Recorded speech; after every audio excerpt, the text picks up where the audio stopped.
Things to consider when refinancing a house. So when you talk about getting a mortgage on a house, there's essentially two instances where you could do it. The first is when you first buy the house and get a new mortgage on it. And the second is when you already own the house, either free or clear or with an existing mortgage on it, and you want to go and get a new or larger mortgage on it.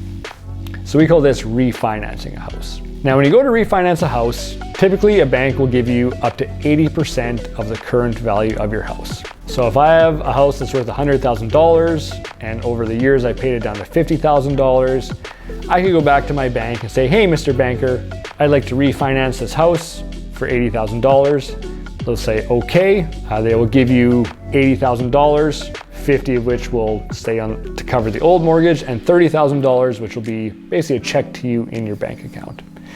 Now, why would you do this? Well, typically you're going to take that $30,000 and likely invest it somewhere else to make some more money. But what are the things to consider when you're doing a refinance?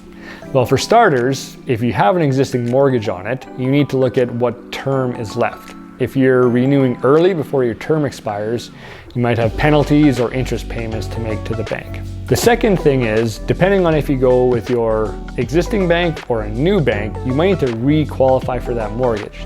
So depending on how your income situation has changed over the years, or perhaps it's a rental, depending on how the income has been for that rental property over the years, that might affect your qualification for that mortgage.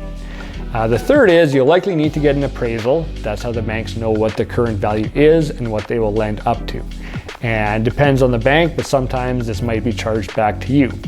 And finally, you may need to go to a lawyer to have that new mortgage registered against a house again, which might incur some additional costs.